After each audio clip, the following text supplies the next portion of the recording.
सोमनाथाय नमः।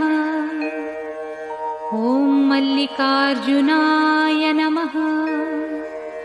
ॐ महाकालेश्वराय नमः। ॐ ओंकारेश्वराय नमः। ॐ वैद्यनाथाय नमः। ॐ भीमशंकराय नमः। ॐ रामेश्वराय नमः। ॐ नागेश्वराय नमः। ॐ विश्वेश्वराय नमः। ॐ त्र्यंबकेश्वराय नमः।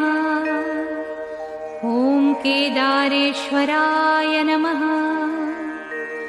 ॐ भुस्मेश्वराय नमः।